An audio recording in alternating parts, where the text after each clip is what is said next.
Next topic ले रहे हैं बेटे Graham's law of diffusion. Graham's law of diffusion.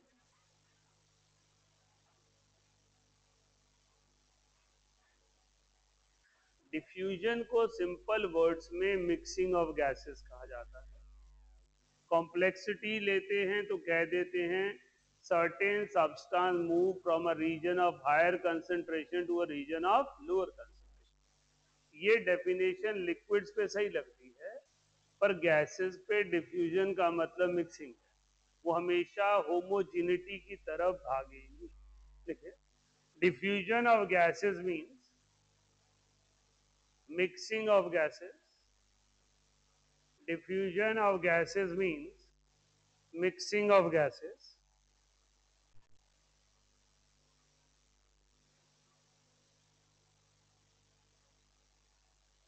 All gaseous mixtures are homogeneous.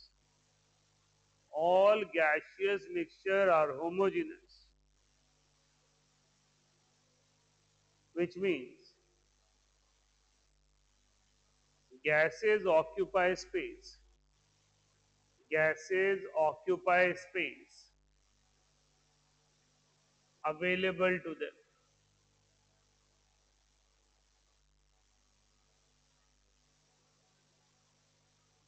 However, rates of diffusion,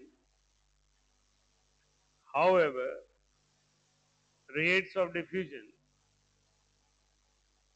of gases will be different.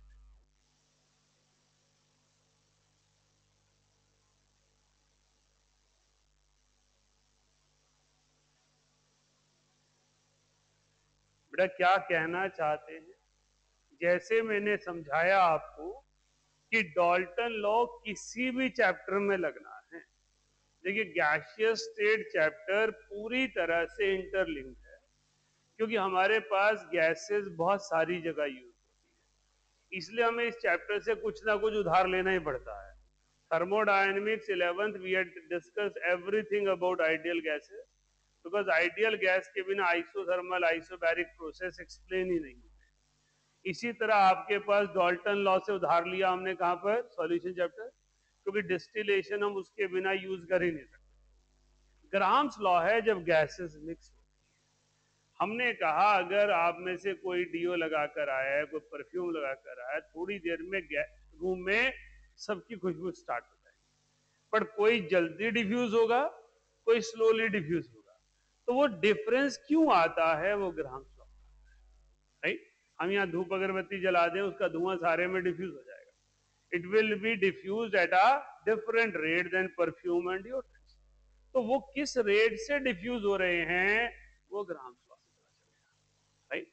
हमारे पास एक बड़ा ही common question है जो कई बार एंट्रेंसेस में आ गया, कि आपके पास एक स्कूल में एक बच्चा middle of the corridor travel कर रहा है, उसके एक साइड पे केमिस्ट्री लैब है, दूसरे साइड पर एक और केमिस्ट्री लैब है। एक लैब में से लाफिंग गैस निकल रही है, एक में से अमोनिया निकल रहा है। आप बताओ पहले वो रोएगा या हंसेगा? राइट? क्योंकि लाफिंग गैस कितनी स्पीड में उसके पास पहुंचेगी, कितनी देर में पहुंचेगी, और अमोनिया कितनी देर में पहुंचेगी। अमोनिया पहुंचेगी तो वो रोएगा, और लाफिंग गैस पहुंचेगी तो वो हंसेगा, right? So this is a question based on Graham's law of diffusion, जो कहता है मूवमेंट ऑफ गैसेस को स्टडी करना है। देखिए, according to it, rate of diffusion is inversely proportional to, according to it, rate of diffusion is inversely proportional to square root of density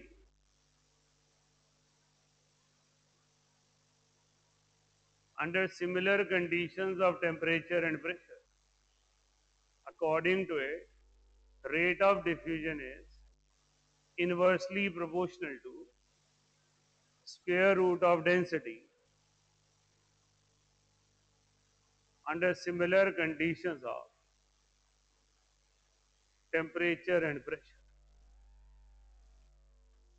Graham's law कहता है मैं डिफ्यूजन तभी compare कर पा रहा हूं जब टेम्परेचर प्रेशर कांस्टेंट है, अदरवाइज टेम्परेचर प्रेशर इंटरफेयरिंग हो जाएंगे। जिसकी डेंसिटी ज्यादा है वो स्लोली मूव करेगी गैस, जिसकी डेंसिटी कम है वो क्विकली मूव करेगी.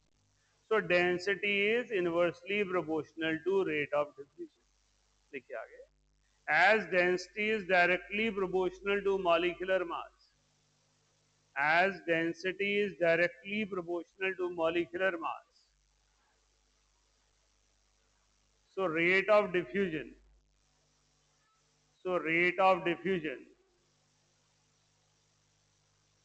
is inversely proportional to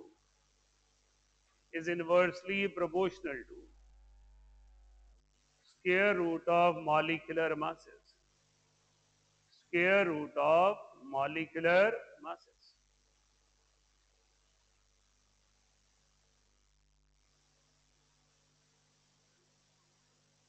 ये क्यों लगाने की जरूरत पड़ी?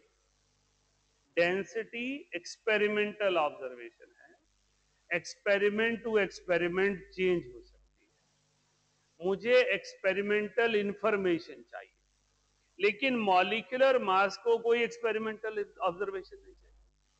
D is equals to PM by RT, so density is directly proportional to molecular mass. अभी जैसे मैंने कहा, एक लैब से लाफिंग गैस आ रही है, एक से अमोनिया गैस आ रही है. अमोनिया का मास है 70, N2O का मास है 44. Which will travel faster, 17 or 44? 17. So if a student is traveling exactly in the middle, both gases have to travel at same distance. Which will quickly move? Ammonia. तो पहले वो रोएगा, फिर रोते रोते, राइट. सो पहले अमोनिया गैस उस तक पहुंचेगी और उसके बाद लाफिंग गैस उस तक पहुंचेगी. So we can ourselves conclude which will move faster and which will move slower by using rate of diffusion with molecular masses. हमारे पास कांस्टेंट प्रेशर है ना, अगर प्रेशर दोनों तरफ डिफरेंट होगा तो उस पर इफेक्ट लगेगा. So R is inversely proportional to square root of density. Density is directly proportional to molar mass, so it is inversely proportional to M1. R1 by R2 is equals to M2 by M1.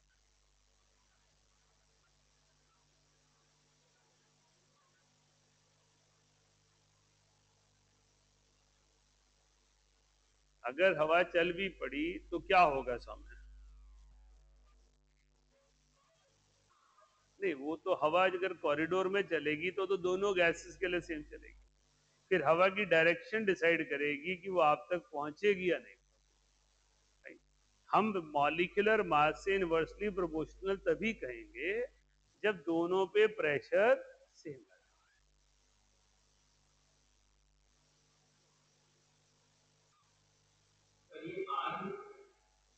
हाँ, small are लिखा है, rate of diffusion का symbol है. Rate of diffusion mean speed of travelling of gas. Basically ये molecular velocity ही है. Grams law of diffusion की बहुत सारी चीजें डायरेक्टली काइनेटिक थ्योरी से आई हैं, क्योंकि काइनेटिक थ्योरी भी स्पीड की बात करती है और रेट ऑफ डिफ्यूजन अपने आप में स्पीड ऑफ गैस है.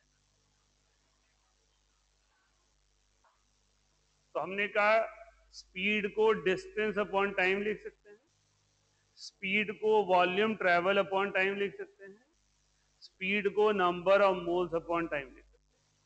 तो रेट ऑफ डिफ्यूजन की जगह टीचर आपसे नंबर ऑफ मोल डिफ्यूज पूछ सकता है, वॉल्यूम ऑफ गैस डिफ्यूज पूछ सकता है, distance travelled by the gas पूछ सकता है. जो मैंने लाफिंग गैस और अमोनिया का एग्जांपल दिया वो क्या था? Distance travelled by the gas, right. So we can say distance upon time, we can say volume upon time, we can say moles upon time.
आज हो गया।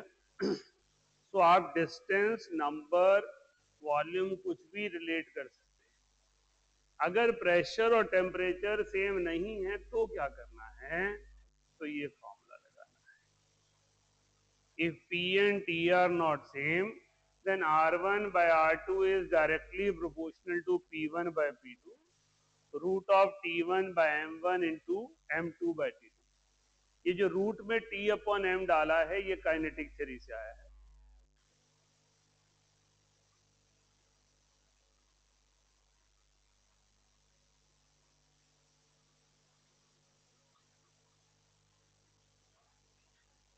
P1 by P2 तो एक नॉर्मल फिनोमेना जो आप सब समझ सकते हैं।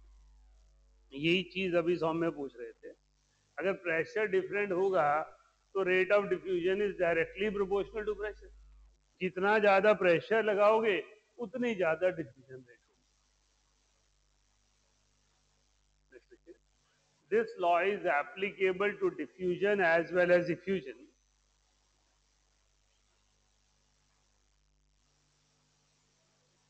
This law is applicable to diffusion as well as effusion.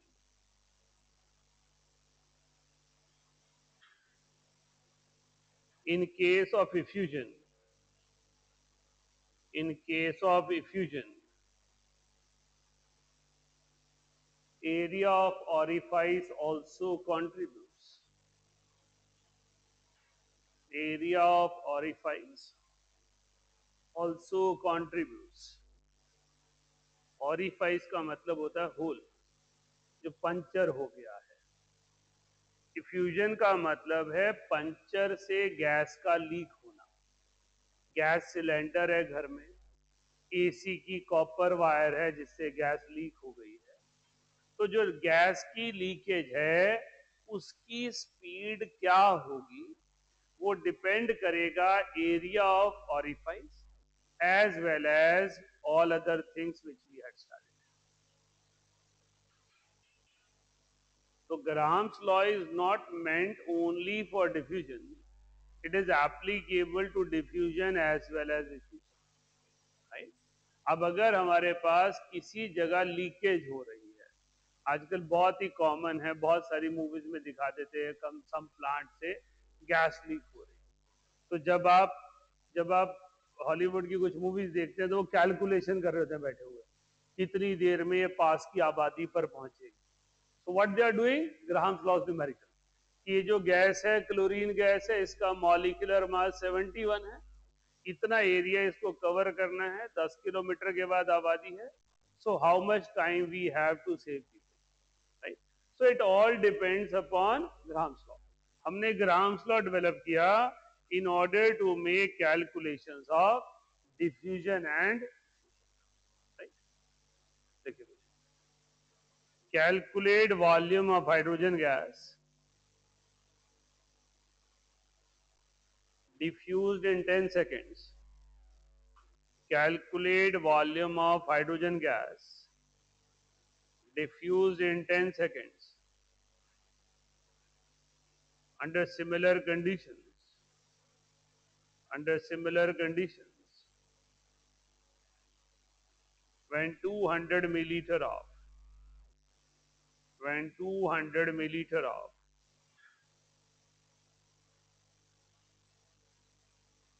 oxygen is diffused in 200 seconds, sorry, in 20 seconds,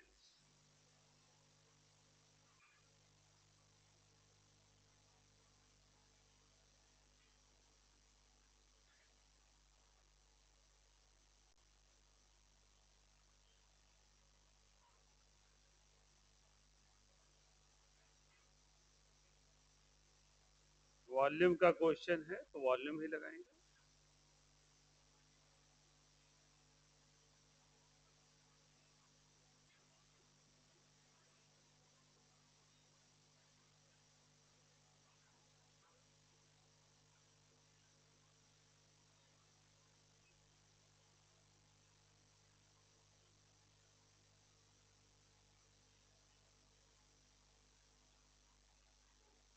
हाँ जी, 400 ml, सही है। V of hydrogen upon T of hydrogen into T of oxygen upon V of oxygen, root of M2 by M1. So our answer is 400 milliliter. Clear है? Volume of gas diffused upon time taken upon volume of gas, because R1 upon R2. इसमें सबसे common गलती जल्दबाजी में अंदर वाला relation है। बच्चे हाइड्रोजन अपॉन ऑक्सीजन लिख देते हैं, क्योंकि यहाँ हाइड्रोजन अपॉन ऑक्सीजन लिख रहे हैं, यहाँ हाइड्रोजन अपॉन ऑक्सीजन लिख देते हैं। Rate of diffusion is inversely proportional to molecular mass. कभी भी कंफ्यूज हो, सीधा काम करना है। भारी व्यक्ति देर से चलेगा और हल्का व्यक्ति तेज चलेगा, right? Rate of diffusion is inversely proportional to molecular. What volume of SO2 will diffuse? What volume of SO2 will diffuse in same time under similar conditions when 500 milliliter of CH4 is diffused? 32 है, रुक जा, सब सोचेगा। Sulphur, when 500 milliliter of methane is diffused. Question तो पूरा read करने थे यार, रिकॉर्डिंग भी बनी है ना, बाद में बच्चे समझ नहीं आनी क्या हो रहा है। What volume of SO2 will diffuse in same time under similar condition when 500 milliliter of methane is diffused? SO2 का मास 64 है और मीथेन का मास 16, ठीक है। गुड वन, देख लेते हैं सही आया नहीं, होना तो ही चाहिए। तेने क्वेश्चन नहीं लिखा, ऑब्वियसली बात है, SO2 भारी है तो वॉल्यूम कम ही आएगा, पर रूट भी तो लगेगा ना। R1 by R2 is root of M2 by M1.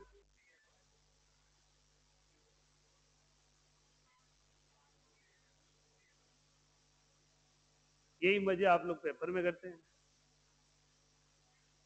और साधारण सा क्वेश्चन गलत करके फिर बाद में सपोर्ट लेते हैं, इमोशनल सपोर्ट देते हैं खुद को। पता नहीं केयरलेस मिस्टेक्स हो जाती है, सिली मिस्टेक्स बहुत कॉमन होती है हमसे। और सिली मिस्टेक क्या है? ओवर कॉन्फिडेंट हो।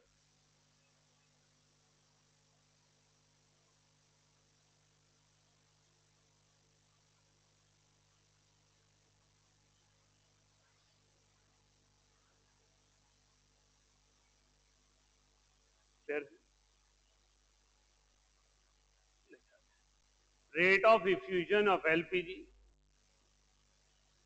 rate of effusion of LPG, that is N-butane and propane, is 1.25 times of SO3. 1.25 times of SO3. Calculate mole fraction of N-butane. Calculate mole fraction of N-butane.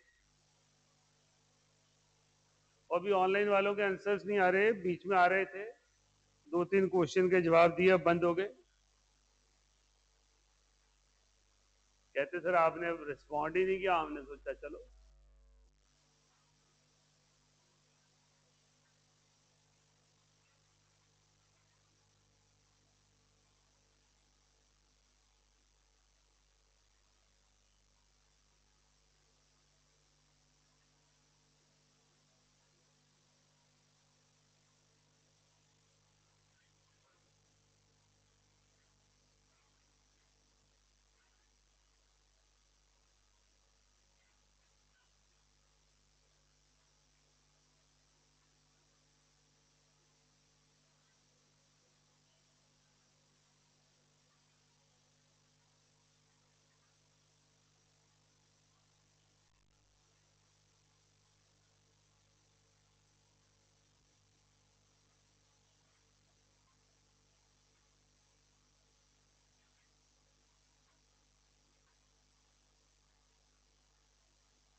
आज हो गया question.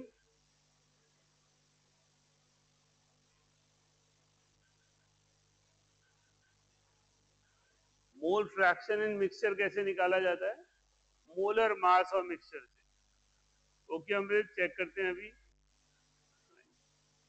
आपके पास नहीं बेटा, mole fraction always less than 1 होगा ना, वो तो बड़ा ही नहीं सकता। Mole fraction of n butane in the mixture, LPG upon SO3, molar mass of SO3 upon molar mass of LPG. ये 5/4 आ गया। मोलर मास ऑफ एलपीजी 51.2 आ गया। अब मोलर मास ऑफ मिक्सचर कैसे निकाला जाता है? Mole fraction into molar mass of one gas, mole fraction into molar mass of other gas, so on to n number of gases. Air का molecular mass 28.8 होता है, तो ये x आ गया, y आ गया, अप्रोक्सीमेटली 0.5। सही निकाला था अमृत आपने, गुड वर्क।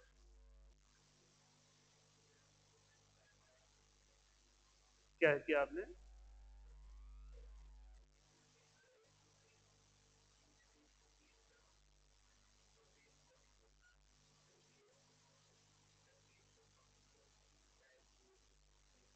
ये नहीं निकाल सकते, तो गलत है। ये तो मोलर मास का एवरेज ले लिया आपने।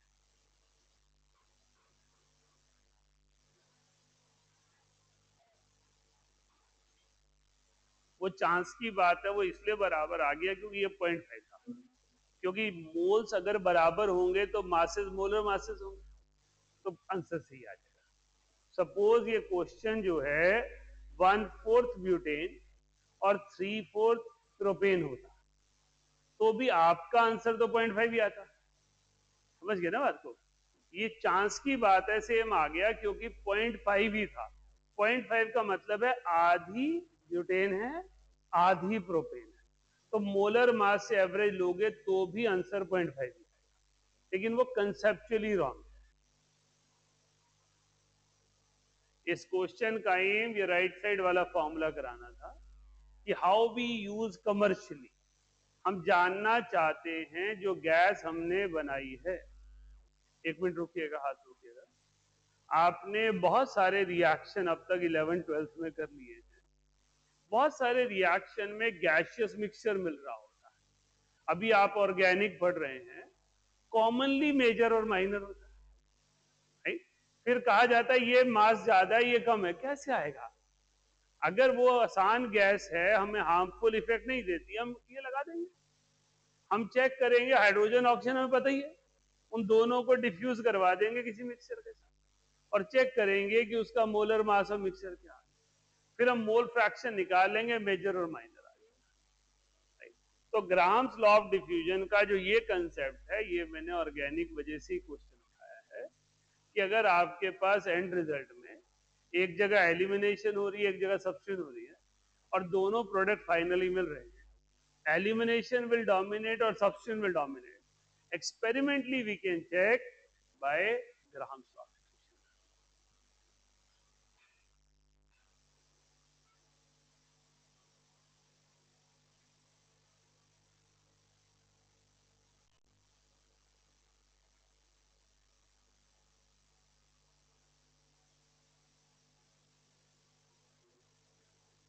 है जी, हो सकता है, पर अभी जनरली ऐसा पूछते नहीं। पर मेंस ने भी पिछले 2-3 साल में कुछ ऐसे क्वेश्चन डाले जो रिमूव्ड सिलेबस के। अब उसमें हम हार्ड लक ऑफ स्टूडेंट कह सकते हैं, है ना। अब जैसे क्वेश्चन अभी कौन पूछ रहा था पीवाईक्यू बुक से, चंडीगढ़ या पंचकुला, एक एक्रोलिन पे था, ग्लिसरोल पे। अब glycerol was in the syllabus till 2012, उसके बाद सिलेबस में ही नहीं है। 2012 में ग्लिसरोल और ग्लाइकोल अल्कोहल चैप्टर से निकाल दिए गए, कंपाउंड स्टडी नहीं है। अब वो करेक्टरिस्टिक एग्जांपल सिर्फ ग्लिसरोल का है ना। तो वहां पे हम क्या बोले, 2012 में सिलेबस निकाल दिया, किसी भी जगह नहीं है, एम्स में नहीं, मेंस में नहीं, एडवांस में नहीं, स्कूल में नहीं। तो ऐसे रिएक्शन हमें और टीचर को तो पता है, बच्चों कैसे पता होगा? पर ठीक है, सब टीचर पार्टी करने मजा चाहिए बस। सरकार ने छुट्टी दे रखी है पेपर बनाने के लिए, पार्टी कर जाओ। सुरेश रिकॉर्डिंग की तरह, सुरेश रिकॉर्डिंग की तरह दूध जूस पी लेना यार, सवेरे सवेरे कोल्ड ड्रिंक दे जूस दूध पी ले यार, ये सवेरे सवेरे आंता नु खराब करेगा, पहले पेट में एसिड पड़ा है। देखो, from two opposite ends, from two opposite ends of 100-meter tube, from हाँ जी, from two opposite ends of 100-meter tube, ammonia and HCl are passed. Calculate distance from the end of HCl.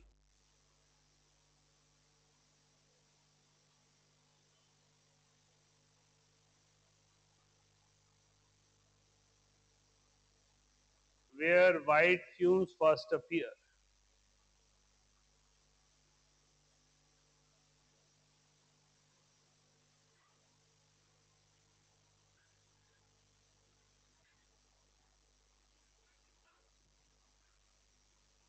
Question को समझे, वो कह रहा है कि मेरे पास अमोनिया और HCl एक ट्यूब के अपोजिट एंड से एंटर कर रहे हैं, करेक्ट।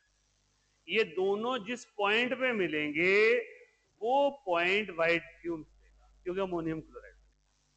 ये रिएक्शन आपके प्रैक्टिकल में भी है, zero group analysis. When ammonia gas is liberated, you use glass rod dipped in HCl on the mouth of test tube, white fumes appear.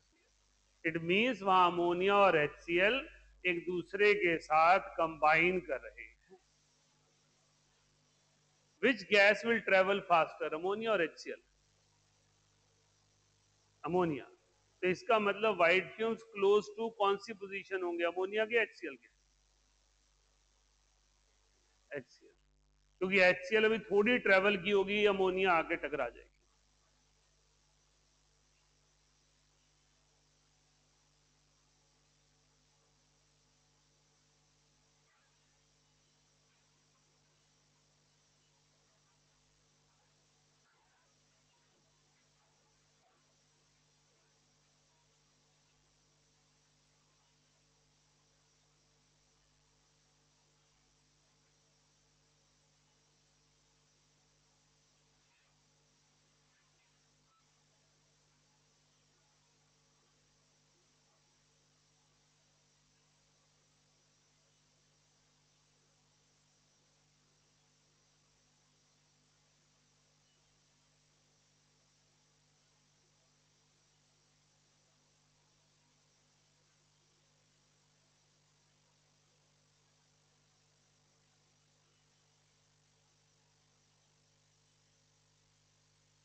T1 T2 same होना है, distance traveled is inversely proportional to molar mass, so answer will be like this, right? Approximately 40 meter from HCl and 60 meter from ammonia.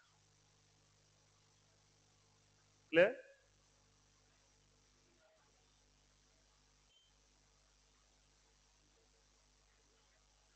ठीक है, आप सबने सही दिया answer. सात्विक, आदित्य, बोलो।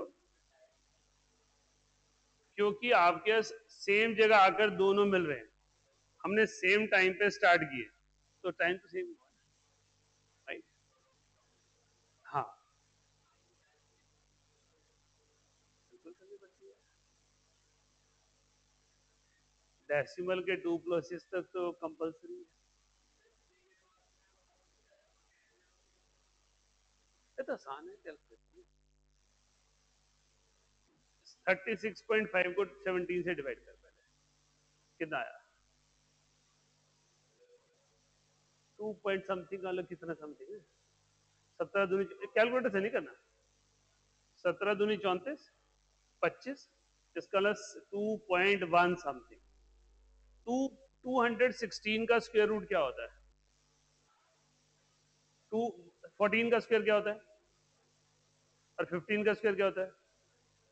216 इन दोनों के बीच में आएगा, it will come closer to 15, so answer should be 1.45। चलिए जरा, 36.5 अपॉन 17 का square root upon 40 17 square root,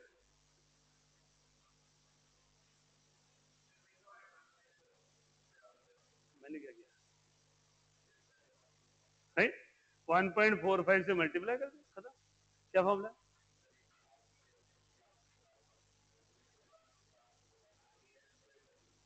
वही तो किया मैंने, मैंने भी तो यही किया कि 1.6 और 120 150 दोनों का स्क्वायर रूट करके मिडिल में ले आओ, राइट?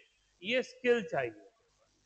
इसलिए जब आप छोटी क्लासेस में भी थे तो सभी टीचर्स ने आपको एडवाइस किया था कि 30 तक के स्क्वायर आने चाहिए।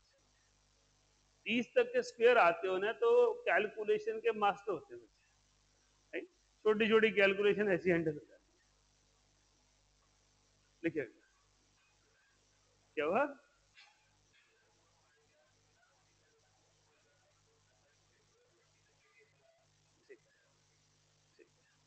1 mole of nitrogen gas at 0.8 atmosphere,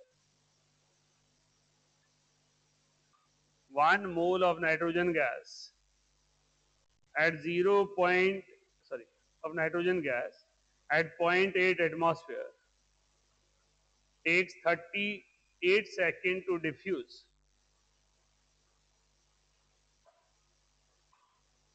through a pinhole,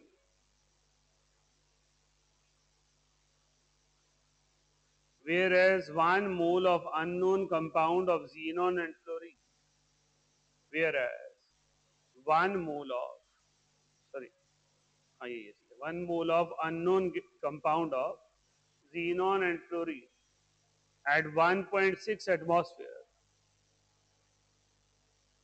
takes 37 seconds, 57 seconds through same hole. Calculate molecular formula of the compound.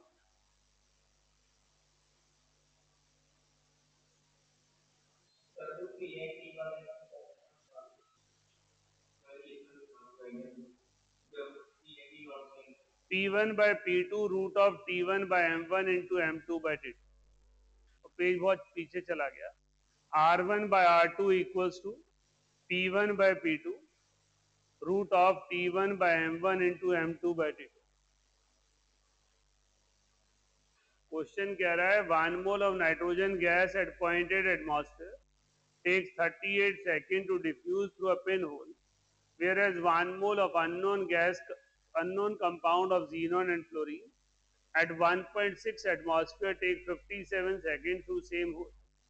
Same hole है तो एरिया सेम है, दोनों गैसेस की डिफ्यूजन के मोल सेम है, मॉलिक्यूलर फॉर्मूले के लिए मॉलिक्यूलर मास निकालना है, राइट। सबसे पहले मॉलिक्यूलर मास निकालना है, तो N1 by T1 into T2 by N2, partial pressure of N2 upon pressure of xenon fluoride, we get this particular relation.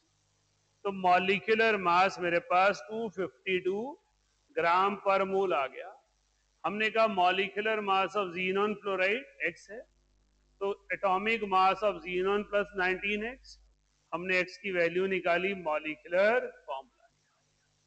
अब ये पर्पस है एडवांस में इस टॉपिक को, ये टॉपिक मूल कंसेप्ट है, इसकी कैलकुलेशन का डेटा ग्राम्स लॉ से आता है, राइट। आपने एक पार्ट मोल का पूछना है, मॉलिक्यूलर फॉर्मूला पूछना है, लेकिन मॉलिक्यूलर मास क्वेश्चन में दिया नहीं है। शायद डबल पेज पे दिख नहीं रहा है, इसको सिंगल पेज कर रहा हूं।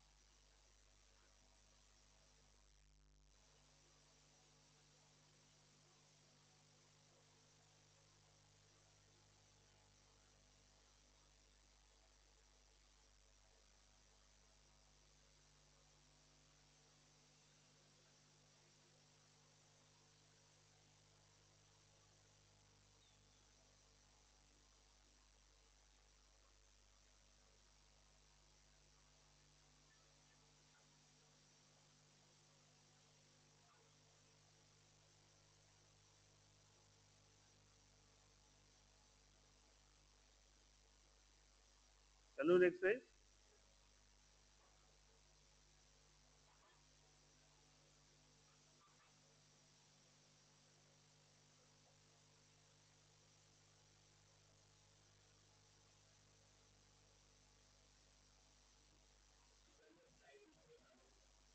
Nineteen is the atomic mass of fluorine,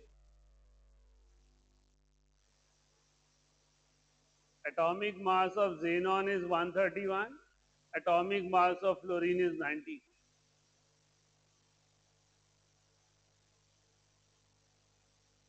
ये मास एग्जैक्ट नहीं आया है, राउंड ऑफ किया गया है, क्योंकि एटम्स फ्रैक्शन में एग्जिस्ट नहीं करते।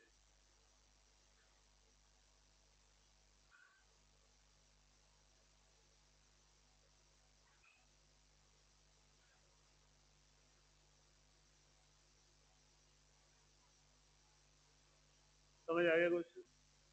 देखिएगा, for 10 minute each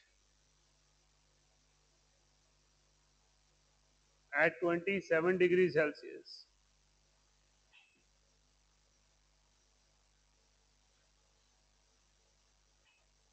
from two identical holes,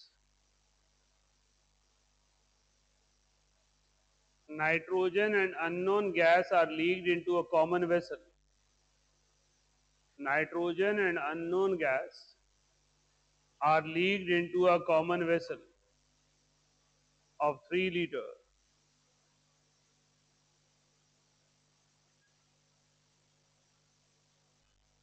The resulting pressure is 4.18 atmosphere, 4.18 bar.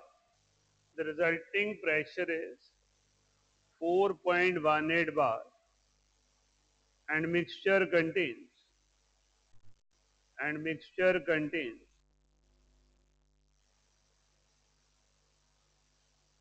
0.4 moles of N2,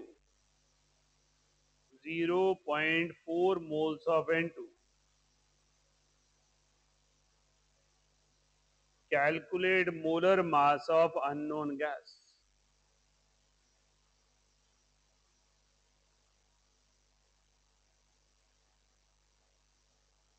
Calculate molar mass of unknown gas.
ध्यान दीजिएगा, पीवी इक्वल्स टू एनआरटी लगाई, प्रेशर दिया हुआ है, वॉल्यूम दिया हुआ है, टोटल नंबर ऑफ मोल्स निकालिए, जो नाइट्रोजन और अननोन गैस किया है।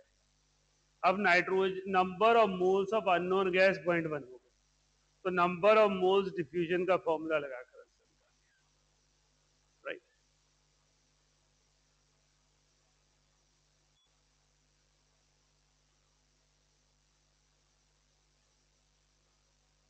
So using PV equals to nRT, we had calculated total number of moles. Number of moles of nitrogen gas given है, वहां से हमने अननोन गैस के मोल्स निकाले, टाइम सेम लगा है तो n1 by T1 root of m2 by m1, n2 by m2 by m1।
Okay ji.